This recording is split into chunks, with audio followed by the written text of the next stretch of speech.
tardes, estamos aquí de vuelta en el canal de la Red Cultural. Hoy nos acompaña John Strachan, que es el Dean de Postgraduate de la Universidad de Bath Spa y encargado del campus de Caution Court. Él es especialista en el romanticismo. Welcome, John, to Red Cultural TV. We are very glad to be here in Bath with you in the Holbourn Museum. Hello Magdalena, it's very nice to be with you at the Holbourn Museum. That's fantastic. You're a specialist in Romanticism. Yes. Can you define what Romanticism really is? Because I think people believe that it's to be in love and love by the other side. So they always think about the rose novels, these sort of things. Yes, well, romance and romanticism have the same roots as words. So there is a form of romance, so in terms of paying court, the St. Valentine's Day kind of romance. Bottles of wine and chocolates, but romanticism is something rather different, and it's a particular cultural form, a really important cultural form, which has fashioned world culture over the last 200 years. And in particular, it is a form of art which arose in the late 18th and early 19th century. Initially in Germany, in the work of the brothers Schlegel, philosophers, but also in England, in the work of a group of influential poets in the 1790s and the first decades of the early 19th century. So William Wordsworth and S.T. Coleridge, plus the poet and iconoclast William Blake from London, plus the three so-called post-Napoleonic poets John Keats, Lord Byron and Percy Shelley. And between them, these six individuals changed the world in terms of the way in which we think about poetry and about creativity and self-expression. Our contemporary notions of what poetry involves are all post-Wordsworthian, post-romantic notions. In particular, the idea that poetry enables to talk about our inner feelings. So a mode of expression, a way in which you communicate the depths of your feelings. So that lyric expression is a very high romantic notion. And before Wordsworth, before Coleridge, and before the Romantic poets, poetry was not seen as a model of talking about oneself. Wordsworth, in one of his few jokes, said that it was a thing unprecedented in literary history for a man to talk so much about himself. Before Wordsworth, the main principal topics of English literature were not individual expression, beyond formal and conventional love lyrics. So the idea that the poet has something special to say, that the poet is expressing his or her feelings, is one that is brought in with the Romantic period.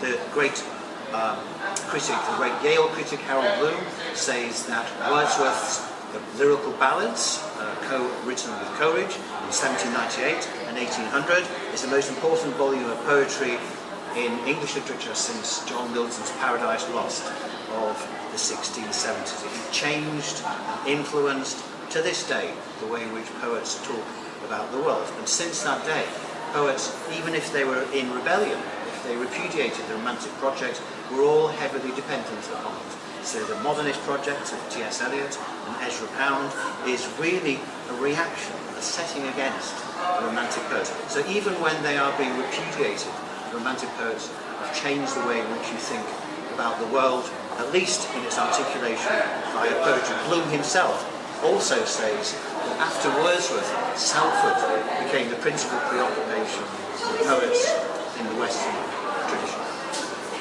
And I wonder if the movement that comes later on in the 19th century, so 1848, for instance, the Pre-Raphaelites and all this neo-Gothic movement, was involved with the Romanticism, born from there? Absolutely, it's absolutely crucial. Well, let's go back before the Romantic poets to the early, late 18th century. This is a poetic world which values neoclassicism. So the best form of poetry, according to the likes of Alexander Pope, or Dr. Samuel Johnson, or Thomas Gray, is an imitation of classical precedents. So the Middle Ages were not seen as important cultural forms and periods in this age. In fact, the Middle Ages was mistrusted as a dark and gloomy Roman Catholic world, and not as civilized as the great Roman and ancient Greek times. So it was not until the 1760s when the Gothic novel appears in the form of Horace Walpole's The Castle of Otranto, 1764, subtitled A Gothic Story. And that is part of a cultural movement that starts to revisit and reinterpret and appreciate once more the significance of the Middle Ages. So the Romantic poets are at the heart of that. They pick up the hint from the Gothic novel, and in particular in the likes of Coleridge and Wordsworth and John Keats, we see a new willingness to see the Middle Ages in all its power and grandeur and importance. So Wordsworth and Coleridge call their book the Lyrical Ballads, so looking back to the medieval tradition of balladry. So that is a conscious neo-medievalism in Wordsworth's work, and in Coleridge as well. So the Rime of the Ancient Mariner is set in the Middle Ages, in a pre-Reformation Roman Catholic world.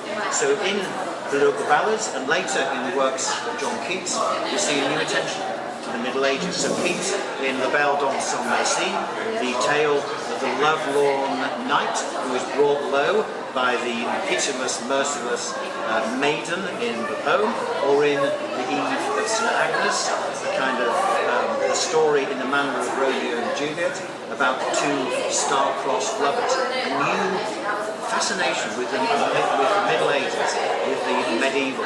So it's Keats in particular who is the inspiration for the pre-Raphaelites.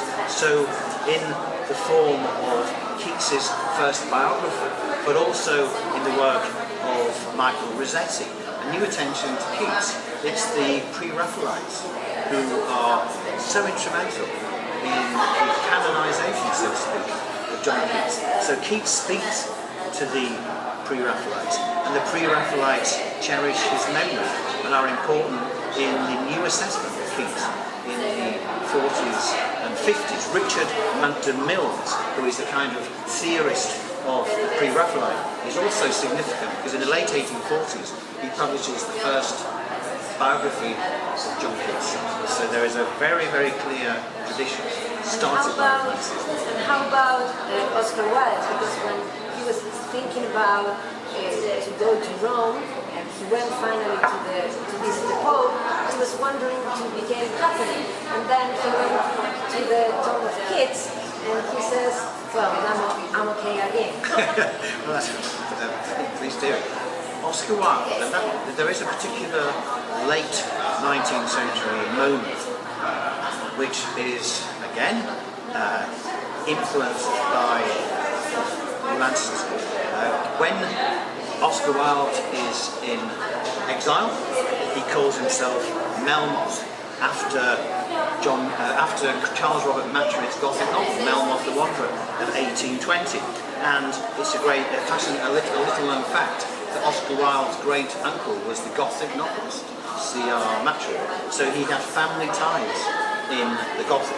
So there are all these fascinating and commanding figures of the late Victorian period. John Ruskin, who writes Stones of Venice, who is proselytizes the importance of the Middle Ages. Oscar Wilde and Sir Charles Easthope, who writes the canonical text in the history of the Gothic revival, who is so instrumental in that second Gothic revival. So the 1760s to the 1790s in the Gothic novel, but also in that mid-Victorian moment of Pugin and the architecture, the architectural splendour of the Houses of Parliament, and Keble College, Oxford, which is the classic late 18th century example of neo-Gothic British art. Thank you. Quedan todos invitados para el próximo año aquí a Bath Spa.